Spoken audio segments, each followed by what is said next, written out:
नमस्कार। राति 8 बजेको जनता समाचारमा स्वागत छ। म प्रतिमा चौधरी। म कावेरी पौडेल। सबैभन्दा पहिले प्रमुख समाचार। नेकपा एकीकृत समाजवादी र राष्ट्रिय जागरण परिषद बीच एकता। जनताका समस्या समाधानका लागि आफ्नो पार्टी अग्रपंक्तिमा रहेको अध्यक्ष नेपालको दावी।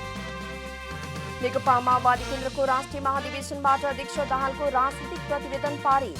आगामी निर्वाचनपछि विशेष महाधिवेशन गर्ने जानकारी।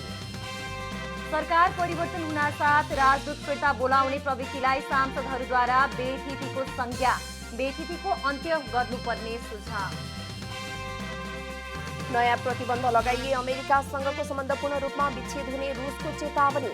प्रतिबन्ध अमेरिकाका लागि नै घातक हुने राष्ट्रपति पुटिनको जिकिर। र शहीद स्मारक ए डिभिजन लिगमा एनआरटीद्वारा फ्रेन्च क्लब पराजित। आर्मी र एपीएफ भने बराबरीमा रोकिए।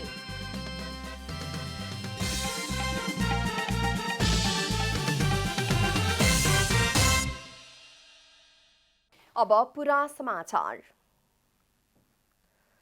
नेपाल कम्युनिस्ट पार्टी एकीकृत समाजवादीका अध्यक्ष माधवकुमार नेपालले जनताका समस्या समाधानका लागि एकीकृत समाजवादी पार्टी अग्रपंक्तिमा उभिएको बताउनु भएको छ।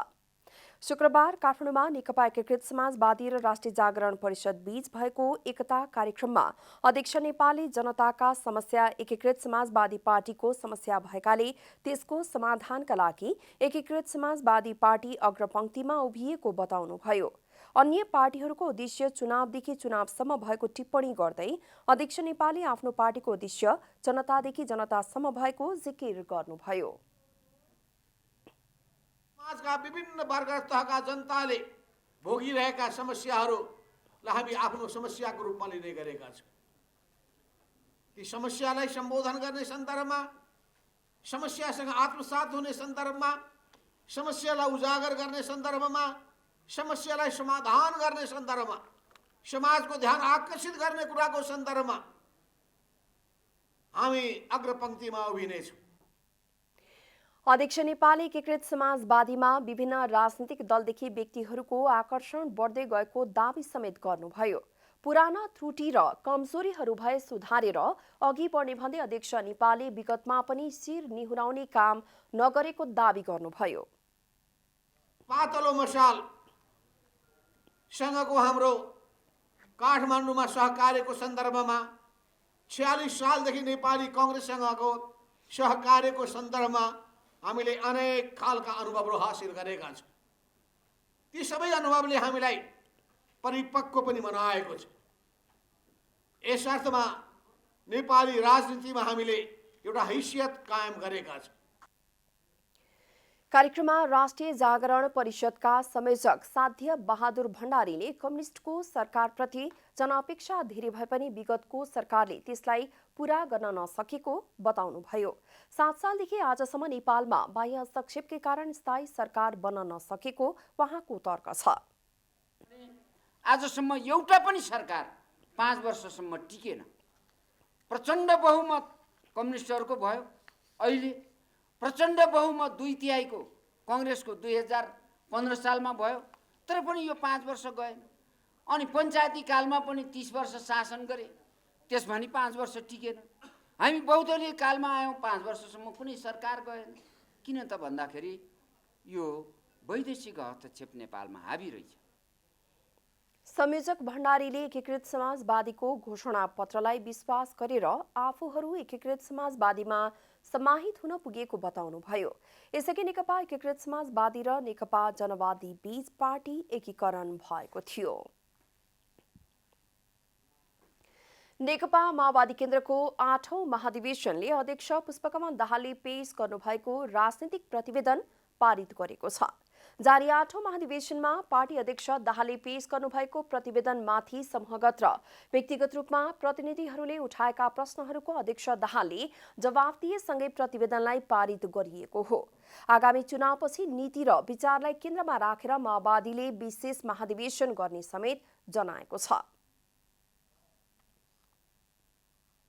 विशेष महाधिवेशन भनेको संगठनको रूपान्तरण गर्नलाई र विचारलाई पनि अझ विकसित गर्नको लागि हामीले चुनावपछि एउटा अधिवेशन त गर्नुपर्छ। यो नै टुङ्ग्यो, यो अब सबै पूर्ण भयो भन्ने हाम्रो भनाइ छैन। एउटा ठुलो ऐतिहासिक सुरुवात वैचारिक विकासको यहाँबाट भयो। अब चुनावपछि हामी विशेष अधिवेशन गरेर अझ त्यसलाई विकसित गर्छौँ। प्रतिवेदनमा पूरक विचारहरूलाई समावेश गरिने र नेता लेखनाथ न्यौपानेको फरक मतलाई फरक मतका रूपमै समावेश गरिएको छ। सर्वसम्मतिको प्रयास सफल भए शनिबार महाधिवेशन सकिने प्रवक्ता कृष्णबहादुर महराले जानकारी दिनुभयो। सबै समूहबाट त्यसको मूल स्पिरिटमा सहमति आयो र बाँकी केही सुझावहरू आए। त्यो सुझावलाई अध्यक्ष कमले स्वीकार गर्नुभएको छ र समावेश गर्ने कुरा राख्नु भएको छ। केन्द्रीय कमिटीका एकजना सदस्य लेखनाथ न्यौपानेले अलिकति त्यो डकुमेन्टको विषयमा फरक मत राख्नु भएको छ। जुन फरक मतकै रूपमा राख्ने, फरक मत समावेश गर्न गाह्रो छ, सकिँदैन भन्ने छ। तर त्यो फरक मतमै राख्ने र स्वागत त्यसलाई सम्मानपूर्वक फेरि बहस गर्दै जाने भन्ने भएको छ। विशेष गरी 8औं महाधिवेशनमा नेता कार्यकर्तालाई जनतासँग जोड्ने विषयले प्रवेश पाएको थियो। सोही अनुसार अब केन्द्रीय नेताहरू समेत आफ्नो भूगोलमा जोडिनुपर्ने माओवादीले बताएको छ। विधान संशोधन प्रस्तावमाथि समूहगत रूपमा आएका प्रश्नहरूको बारे शनिबारको बैठकमा नेता देव गुरुङले जवाफ दिनुहुनेछ। तत्कालीन समयमा निर्वाचनमा रहनुभएका नेपाली कांग्रेसका संस्थापक बीपी कोइराला लगायतका नेताहरू स्वदेश फर्किएको दिन 16 पौषलाई नेपाली कांग्रेसले हरेक वर्ष राष्ट्रिय एकता तथा मेलमिलाप दिवसका रूपमा मनाउँदै आएको छ। बीपी कोइरालाले 45 वर्ष अघि अवलम्बन गरेको राष्ट्रिय एकता तथा मेलमिलाप नीति आज पनि सान्दर्भिक रहेको भन्दै नेताहरूले त्यसको आवश्यकता महसुस गर्ने गरेका छन्। निरङ्कुश शासन सत्ता विरुद्ध इतिहासमा पटक पटक सशस्त्र क्रान्ति चलाएको अनुभव नेपाली कांग्रेससँग छ। पहिलो पटक 2007 सालमा कांग्रेसकै नेतृत्वमा भएको सशस्त्र क्रान्तिले 104 वर्षे राणा शासनको अन्त्य गरी मुलुकमा प्रजातन्त्र स्थापना गर्यो। त्यसयता उसले चलाएका केही क्रान्ति असफल भए पनि व्यवस्था विरुद्ध कांग्रेसको लडाईँ निरन्तर रह्यो। तर 2033 साल पुस 16 गते स्वर्गीय बीपी कोइरालाले लिएको नीतिको अझै पनि चर्चा हुने गर्छ। देशमा पहिलो पटक भएको आम निर्वाचनमा कांग्रेसले 2/3 बहुमत प्राप्त गर्यो। बीपी पहिलो जननिर्वाचित प्रधानमन्त्री हुनुभयो। सरकार गठन भएको 1.5 वर्ष पुग्दा नपुग्दै तत्कालीन राजा महेन्द्र र प्रधानमन्त्री बीपीका बीच द्वन्द्वको अवस्था सिर्जना भयो। दलहरूलाई नियन्त्रणमा लिने योजना अन्तर्गत राजाबाट सैन्य बलमा 2017 साल पुस 1 गते जननिर्वाचित सरकार र संसद भङ्ग भयो। प्रधानमन्त्री सहित वरिष्ठ नेताहरूलाई जेल हालियो। 2025 कार्तिक 14 गते बीपी कोइराला लगायतका नेताहरूले जेलमुक्त भएपछि भारतमा निर्वासन जीवन बिताउनु पर्यो। त्यसको 8 वर्षपछि अर्थात् 2033 साल पुस 16 गते मुलुकको सार्वभौम सत्ता रक्षा गर्न जनताकै बीचमा रहनुपर्छ भन्ने सोचका साथ नेपालका प्रथम जननिर्वाचित प्रधानमन्त्री बीपी कोइराला, लौह पुरुष गणेशमान सिंह लगायतका नेताहरू मेलमिलापको नीति लिएर स्वदेश फर्किनुभयो। आफूहरूमाथि लगाइएको मृत्युदण्डको मुद्दाको व्यवस्था गर्दै राष्ट्रियता जोगाउन राजसंस्था र सबै राजनैतिक दलहरू मिलेर अघि बढ्नुपर्ने नीति अँगाल्दै स्वदेश फर्किनु भएको थियो।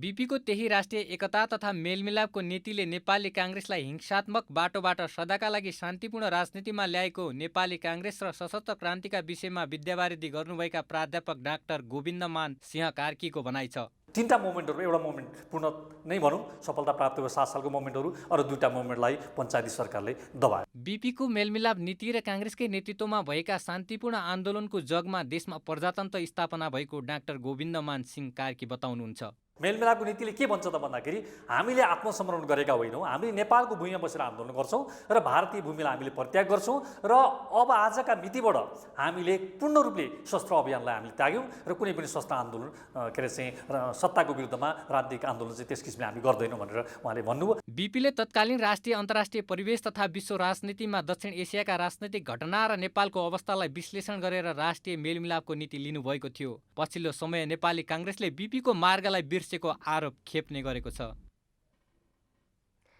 प्रमुख प्रतिपक्षीय दल नेकपा एमालेका अध्यक्ष केपी शर्मा ओलीले प्रधानमन्त्री शेरबहादुर देउवाले वरिष्ठ चिकित्सक गोविन्द केसीसँग 9 बुँदे सम्झौता गरेर विदेशमा विद्यार्थीहरूलाई सप्लाई गरेर कारोबार चलाउनेलाई साथ दिएको टिप्पणी गर्नुभएको छ। शुक्रबार भक्तपुरमा आयोजित एक कार्यक्रममा अध्यक्ष ओलीले नेपालमा नर्सिङ कलेज खोल्न नपाउने लगायतका सहमति गरेर प्रधानमन्त्री देउवाले पैसा नहुने नेपालीका छोराछोरीको मेडिकल कलेज पढ्ने सपना बर्बाद पारेको आरोप समेत लगाउनुभयो। उहाँले डाक्टर केसीसँग प्रधानमन्त्री देउवाले गरेको सम्झौताले विदेशमा पैसा र छोराछोरी पठाउने कम्पनीलाई फाइदा पुर्याएर नसक्नेको जीवन बर्बाद पारिएको तर्क गर्नुभयो। उहाँले स्कुल कलेज बन्द गर्न सो सम्झौता भएको र त्यसबारे बुद्धिजीवीहरूले मौनता साधेको भन्दै आक्रोश व्यक्त गर्नुभयो।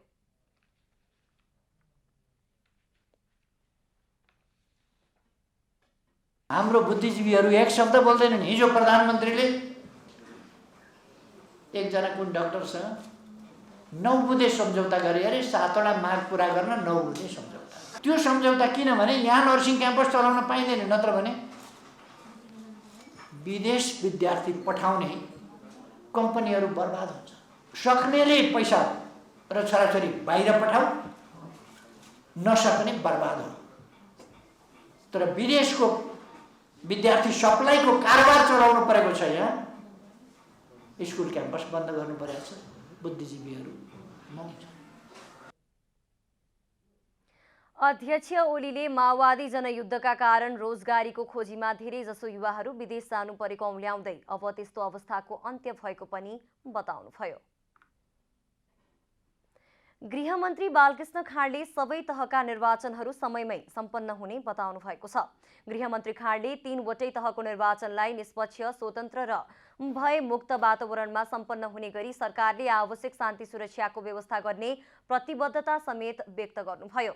शुक्रबार पोखरामा स्थानीय सञ्चारकर्मीहरूले राखेका जिज्ञासाको जवाफ दिने क्रममा उहाँले जनताबाट विश्वास पाएका जनप्रतिनिधिहरूको छनौट हुने गरी सबै तहको निर्वाचन हुने बताउनुभयो।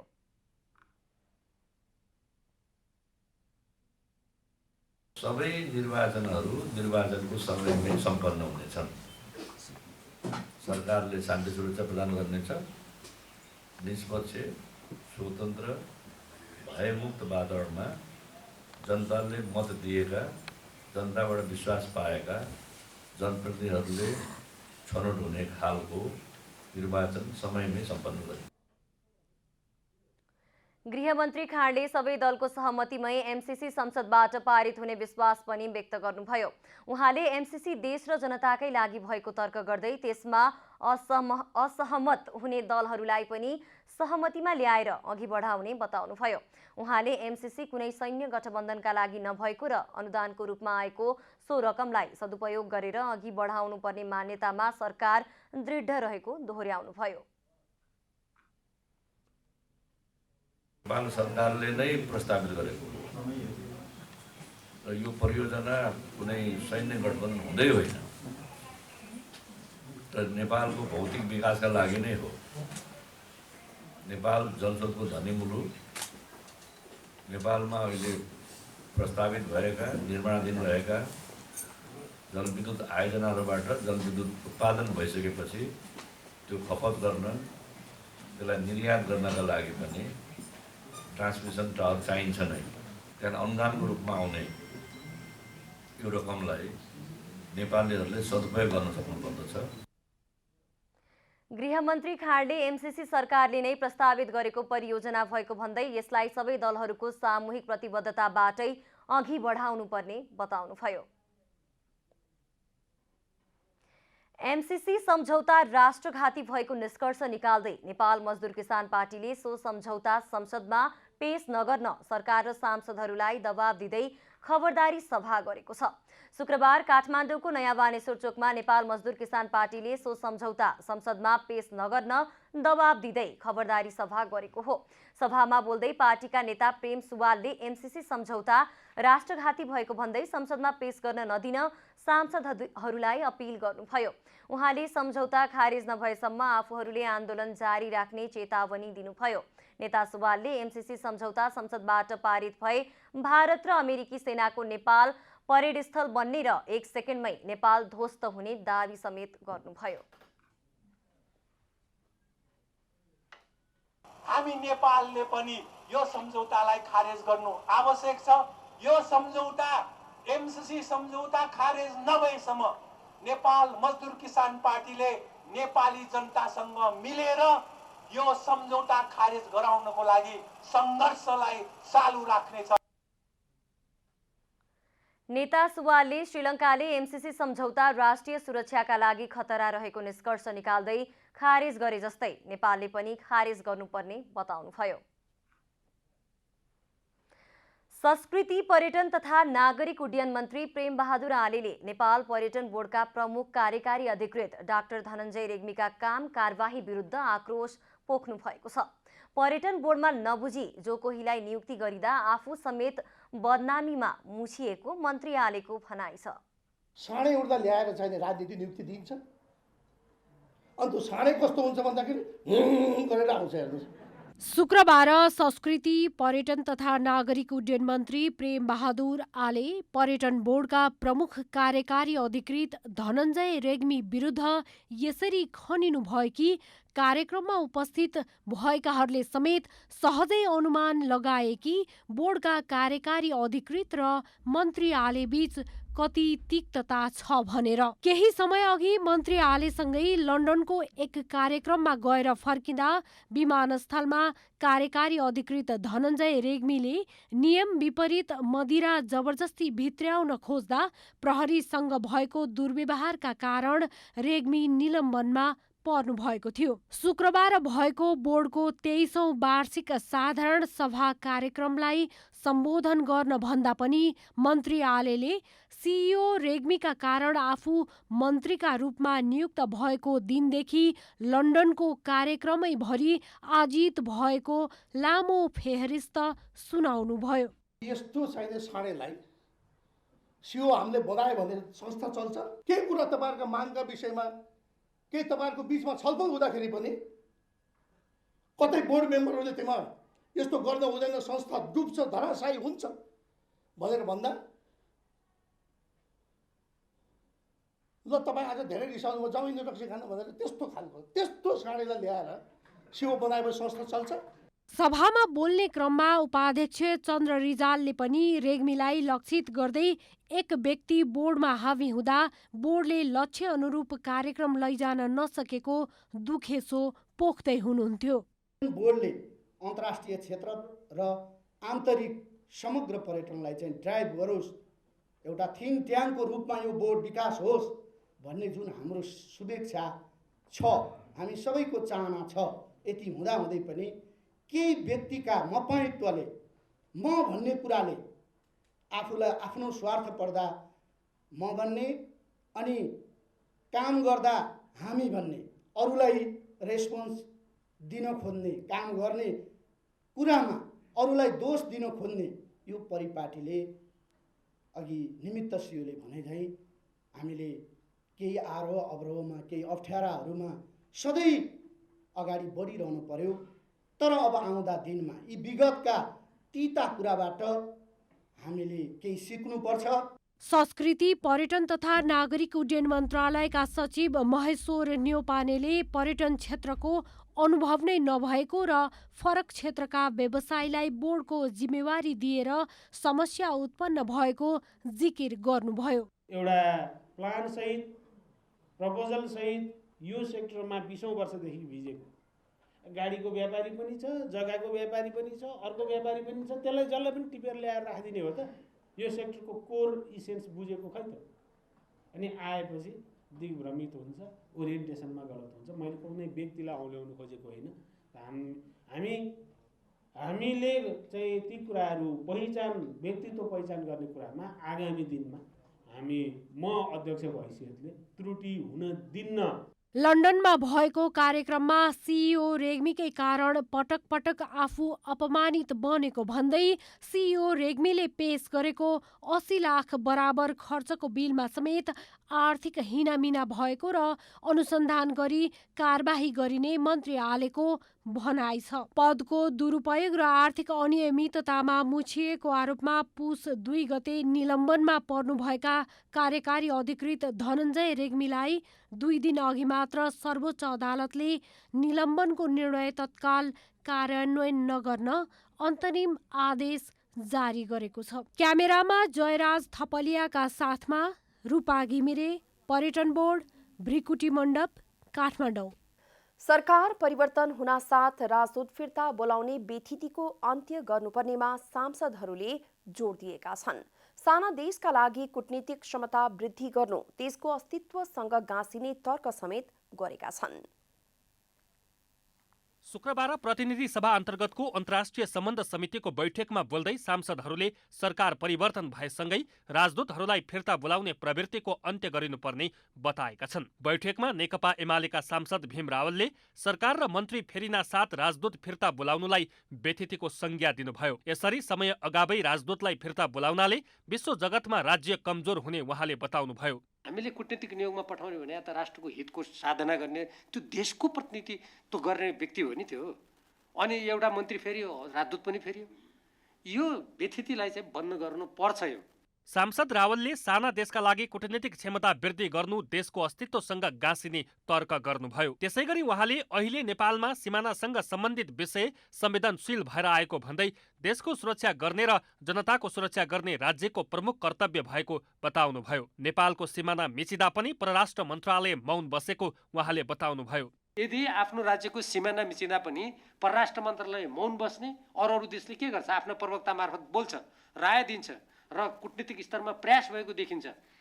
प्रयास गर्दाखेरि त्यो सफल हुने नहुने एउटा कुरा हो। बैठकमा बोल्दै सांसद पुष्पा भुसालले सरकार परिवर्तनसँगै राजदूत फिर्ता बोलाउनुले राम्रो सन्देश नगएको टिप्पणी गर्नुभयो। उहाँले निश्चित समयसम्म राजदूतलाई फिर्ता बोलाउन नपाउने व्यवस्था गर्नुपर्ने बताउनुभयो। सरकार परिवर्तन हुने बित्तिकै राजदूतलाई फिर्ता गर्ने जुन अभ्यास र प्रचलन अगाडि आयो, यसले गर्दाखेरि यसको सन्देश त्यति राम्रो जान्न नसकेको हामीले अनुभूति गरेको हुनाले कम्तीमा यति समय अगावै फिर्ता गर्न नमिल्ने भनेर पनि हामीले एउटा छलफल संवाद चलाउन सक्छौँ कि। सांसद भुसालले नेपालमा सरकार परिवर्तन भइरहने भन्दै राजदूत परिवर्तन भइरहँदा दुई देश बीचको सम्बन्धमा समेत असर पर्ने धारणा व्यक्त गर्नुभयो।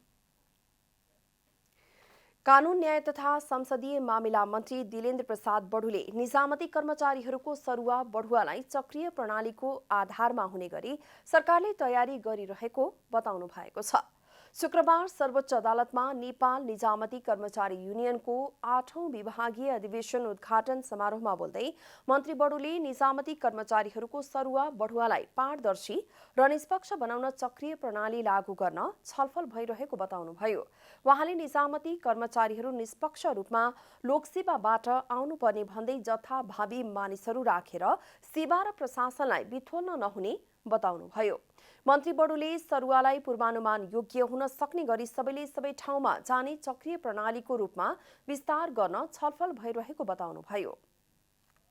हुनु पर्यो, कम्पिटिटिभ हुनु पर्यो, लोकसेवाबाट आउनु पर्यो, जथाभावी मान्छे राखिदिएर सेवा प्रशासनलाई बिथोल्नु भएन, यो एउटा सरोकार थियो। त्यसकारणले सेवा प्रवेशलाई हामीले प्रतिस्पर्धाबाट ल्याउने र प्रतिस्पर्धी सक्षम न्याय यो कर्मचारी प्रशासन खोजेको हो।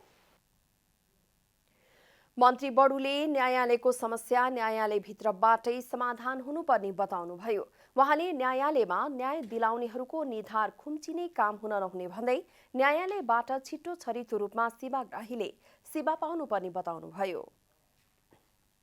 न्याय बनाउँछ, कानुन बनाउँछौँ, त्यसकारण कानुन पनि आयो। तर न्यायालय स्वतन्त्र अङ्गले सम्पादन गर्ने क्षेत्र हो न्यायालय। र यो दुवैले न्याय दिने र दिलाउने यो मन्दिरभित्र हामी सबै चाहन्छौँ कि यहाँ कुनै किसिमको समस्या नआओस्, जसले यो न्यायालयलाई, यो मन्दिरलाई पूजा गर्ने पूजकहरूले निधार खुम्च्याउने अवस्था नआओस्।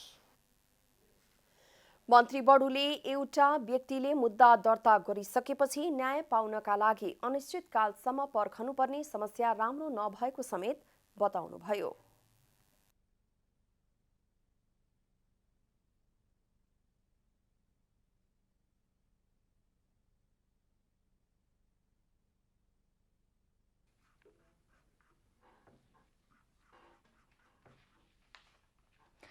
विकास तथा प्रविधि समितिले दार्चुला टिङ्कर सडक खण्ड निर्माणमा भारतीय पक्षसँग छलफल गरी समस्या समाधान गर्ने वातावरण बनाउन सरकारलाई निर्देशन दिएको छ।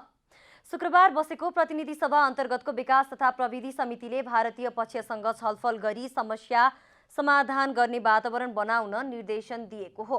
त्यस्तै समितिले जोखिम लिएर निर्माण कार्यमा काम गर्ने नेपाली सेनालाई चालु आर्थिक वर्षभित्र लागू हुने गरी जोखिम भत्ताको व्यवस्था गर्न समेत निर्देशन दिएको छ। समिति सभापति कल्याणी खड्काले बैठकमा बोल्दै दार्चुला टिङ्कर सडक खण्डको रेखाङ्कन महाकाली नदीको किनारमा भएकाले अधिकांश स्थानमा ढुङ्गाको चट्टान फोड्दा ढुङ्गाका टुक्राहरू सीमापारी जाने भएकाले समय समयमा भारतीय पक्षले काम अगाडि बढाउन अवरोध गरेको बताउनुभयो। अवरोधले काममा समस्या भएकाले भारतीय पक्षसँग समन्वय गरी काम गर्ने वातावरण बनाउन सरकारलाई निर्देशन दिएको उहाँले बताउनुभयो। उहाँले सरकारले दुर्गम क्षेत्रमा सडक निर्माणमा काम गर्ने नेपाली सेनालाई जोखिम भत्ताको व्यवस्था गर्न निर्देशन दिनुभयो।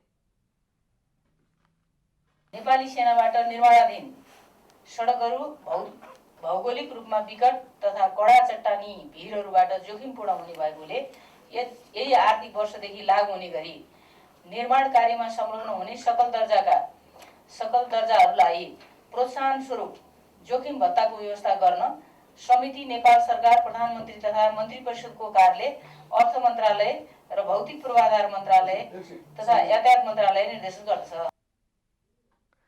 समितिले स्थलगत अध्ययन अवलोकन भ्रमण प्रतिवेदन 2078 माथि छलफललाई आवश्यक परिवर्तन गरिएका विषयहरू कार्यान्वयन गर्न सरकारलाई निर्देशन समेत दिएको छ। सञ्चार तथा सूचना प्रविधि मन्त्री ज्ञानेन्द्र बहादुर कार्कीले सबै क्षेत्रको एउटै लक्ष्य मुलुकको समृद्धि हुनुपर्ने बताउनु भएको छ। नेपाल सरकारका प्रवक्ता समेत रहनुभएका मन्त्री कार्कीले सरकारले निजी क्षेत्रसँग मिलेर 10 वर्षमा नयाँ पुस्तालाई धनी पुस्ताको रूपमा विकसित गर्न चाहेको पनि स्पष्ट पार्नुभयो। नेपाल च्याम्बर अफ कमर्सले शुक्रबार काठमाडौँमा आयोजना गरेको एक कार्यक्रममा बोल्दै उहाँले सरकारले मुलुकको समृद्धिका लागि निजी क्षेत्रसँग ठूलो अपेक्षा गरेको पनि बताउनुभयो। उहाँले व्यवहारबाटै नयाँ पुस्तालाई 10 वर्षभित्र धनी बनाउन सबैले समृद्धिको अभियानलाई अघि बढाउनु पर्ने बताउनुभयो।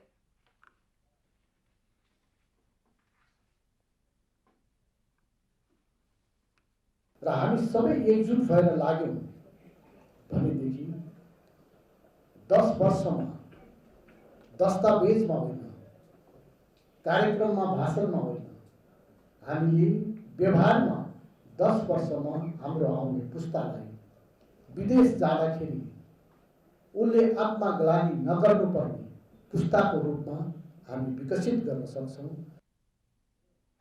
मन्त्री कार्कीले मुलुकलाई समृद्ध बनाउन नेपाल च्याम्बर अफ कमर्सले मुलुकको समृद्धिका लागि थप योगदान दिने विश्वास समेत व्यक्त गर्नुभयो। कार्यक्रममा उहाँले नेपाल च्याम्बर अफ कमर्सको 70 वर्ष पुगेको अवसरमा हुलाक टिकटको प्रथम दिवसीय आवरणमा टाँचा लगाउनु भएको थियो।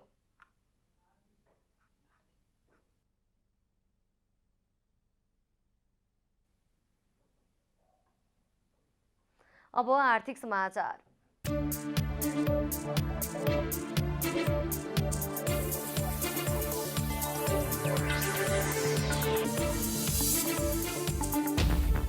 बढ्दो आयातको कारण विदेशी सञ्चिति घट्दै गएपछि सञ्चिति बढाउनका लागि पहिलो पटक सरकारले गत असोजमा चाँदीको भन्सार बढाएको थियो। विगतका दिनमा चाँदीमा प्रति 10 ग्राममा 87 रुपैयाँ भन्सार शुल्क लाग्ने गरेको थियो। सरकारले यसलाई बढाएर 107 रुपैयाँ पुर्याएको छ। साथै चाँदी आयात गर्दा एक पटकमा 35,000 अमेरिकी डलर वा सो बराबरको अन्य परिवर्त्य विदेशी मुद्राको सीमासम्म सट्टाही सुविधा प्रदान गर्न सक्ने व्यवस्था गरेको कारण पनि चाँदी आयात घटेको हो। भन्सार विभागको तथ्याङ्क अनुसार सरकारले लागू गरेको कडाइले मङ्सिर महिनामा आइपुग्दा 5,912 केजी मात्रै चाँदी र चाँदीका कच्चा पदार्थ आयात भएको छ, जुन हालसम्मकै कम आयात हो। नेपाल राष्ट्र ब्याङ्कले 3 करोड भारतीय रुपैयाँ भन्दा बढीको मालवस्तु आयात गर्दा अनिवार्य रूपले एलसीबाट गर्नुपर्ने व्यवस्था गरेको छ। शुक्रबार एकीकृत निर्देशिकामा संशोधन गर्दै राष्ट्र ब्याङ्कले 3 करोड भन्दा बढीको सामान आयात गर्दा एलसी मार्फत गर्न अनिवार्य गरेको हो। सेवा शुल्क भुक्तानीको लागि 3 लाखसम्म दिन सकिने व्यवस्था राष्ट्र ब्याङ्कले गरेको छ। सरकारले ओटिटी प्लेटफर्मलाई करको दायरामा ल्याउने तयारी गरेको छ। सूचना प्रविधि तथा सञ्चार मन्त्रालयले कानुन निर्माण गरेर दर्ता पश्चात मात्रै सञ्चालन गर्न पाइने व्यवस्था गर्न लागेसँगै उनीहरूलाई करको दायरामा ल्याउन लागिएको हो। ओटिटी नेपालमा नै दर्ता हुन साथ करको दायराभित्र ल्याउने गरी कानुन निर्माणको प्रक्रिया अघि बढाइएको छ। Netflix, prime video, ALT Balaji, Hotstar, iflix, Sony LIV, Voot, ZEE5 लगायतका च्यानलहरू ओटिटी प्लेटफर्म मार्फत दर्ता तथा बिना अनुमति सञ्चालन हुँदै आएका छन्।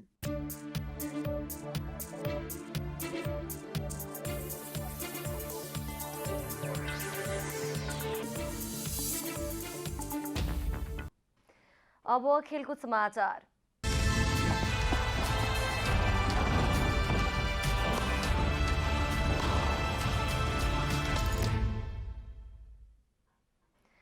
शहीद स्मारक ए डिभिजन लिग फुटबलमा न्युरो टिम एनआरटीले सहज जित निकालेको छ। शुक्रबार भएको खेलमा एनआरटीले फ्रेन्च क्लबलाई 3-2 गोल अन्तरले हराएको हो।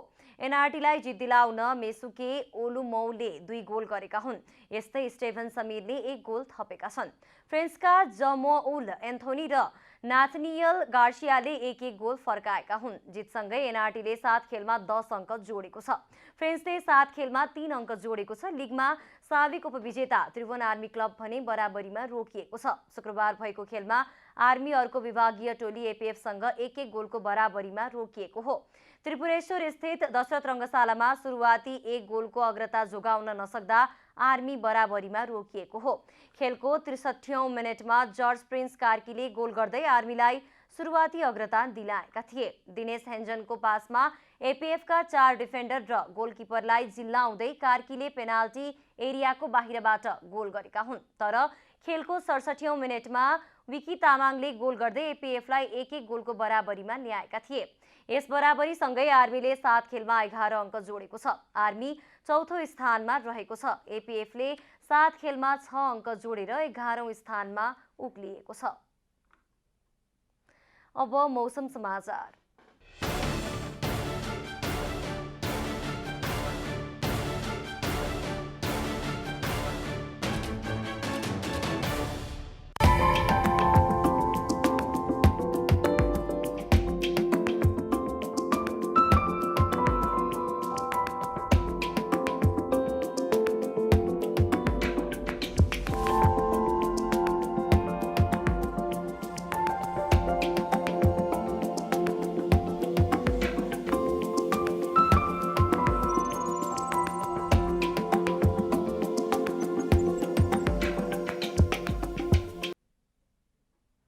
अन्त्यमा आजको डायरी।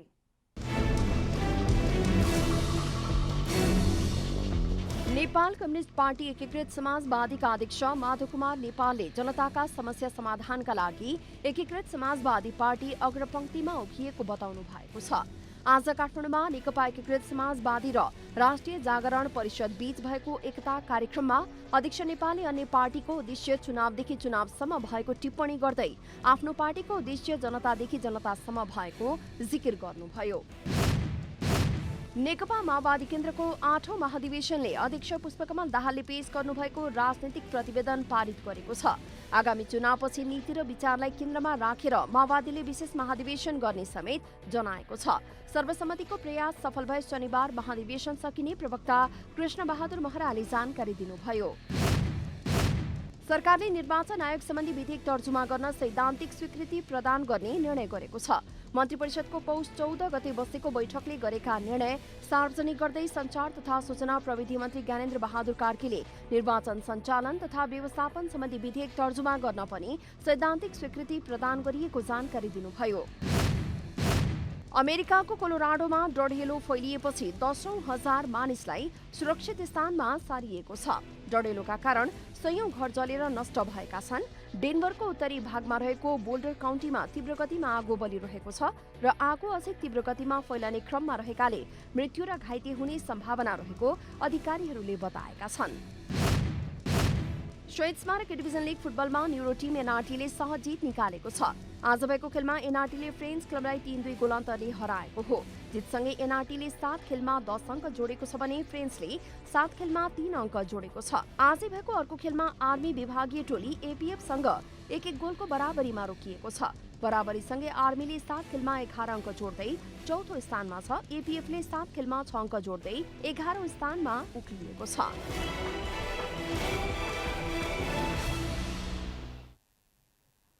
जनता समाचार अहिलेलाई यति नै। जनताद्वारा जनताका लागि प्रसारित जनता टेलिभिजन हेरिरहनुहोला। नमस्कार।